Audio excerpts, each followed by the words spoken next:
एक बुजुर्ग महिला की मृत्यु हो गई।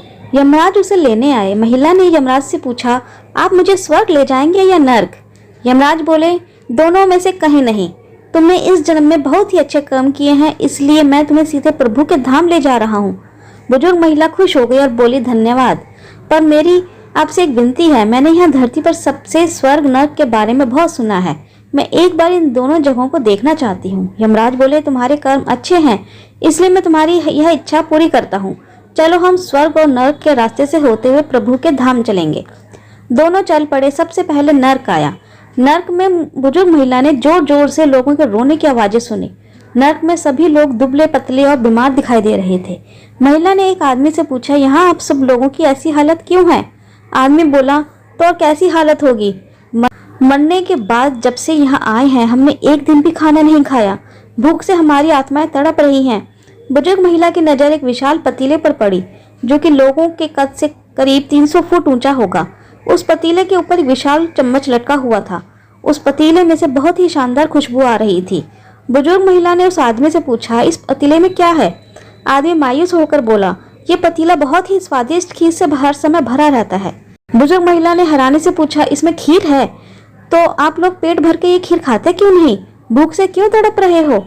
आदमी रो रो कर बोलने लगा, कैसे खाएं? ये पतीला 300 फीट ऊंचा है। हम में से कोई भी उस पतीले तक नहीं पहुंच पाता।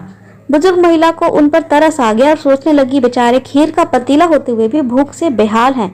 शायद ईश्वर ने इन्हें यही दंड दिया होगा। यमराज बुजुर्ग महिला से बोले, चलो हमें देर हो रही है। दोनों चल पड़े। कुछ दूर चलने पर स्वर्ग आया। वहां पर बुजुर्ग महिला को सबकी हंसने खिलखिलाने की आवाजें सुनाई दी। सब लोग बहुत खुशी दिखाई दे रहे थे। उनको खुश देखकर बुजुर्ग महिला भी बहुत खुश हो गई। पर वहां स्वर्ग में भी बुजुर्ग महिला की नजर वैसे ही 300 फुट ऊंचे पतीले पर पड़ी जैसा नर्क में था। उसके ऊपर भी वैसा ही एक चम्मच लटका हुआ था। बुजुर्ग महिला ने वहां लोगों से पूछा, इस पतीले में क्या है? स्वर्ग के लोग बोले, इसमें बहुत स्वादिष्ट खीर है। बुजुर्ग महिला हैरान हो गई। उनसे बोली, पर यह पतीला तो 300 फीट ऊंचा है। आप लोग तो इस तक पहुंच ही नहीं पाते होंगे। उस हिसाब से तो आप लोगों को खाना मिलता ही नहीं होगा। आप लोग भूख से बेहाल होंगे। पर मुझे तो आप सभी इतने खुश लग रहे हो, ऐसे कैसे?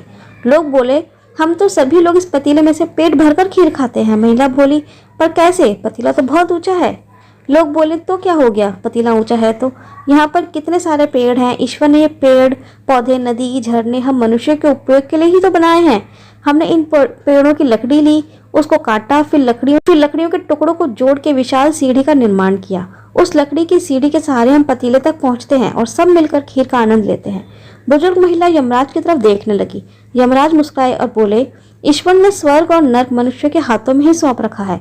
चाहे तो अपने लिए नर्क बना ले, चाहे तो अपने लिए स्वर्ग। ईश्वर ने सबको एक समान हालतों में डाला है। इसके लिए उसके सभी बच्चे एक समान है। वो किसी से भेदभाव नहीं करते। वह नर्क में भी पेड़ पौधे सब थे, पर वो लोग खुद ही आलसी हैं। उन्हें खीर हाथ में चाहिए। वो कोई कर्म नहीं करना चाहते, कोई मेहनत नहीं करना चाहता, इसलिए सब भूख से बेहाल हैं। यही तो ईश्वर की बनाई इस दुनिया का नियम है। जो कर्म करेगा, मेहनत करेगा, उसी को मीठा फल खाने को मिलेगा। अर्थात स्वर्ग और नर्क आपके हाथ में ही है। मेहनत करें, अच्छे कर्म करें और अपने जीवन को स्वर्ग बनाएं।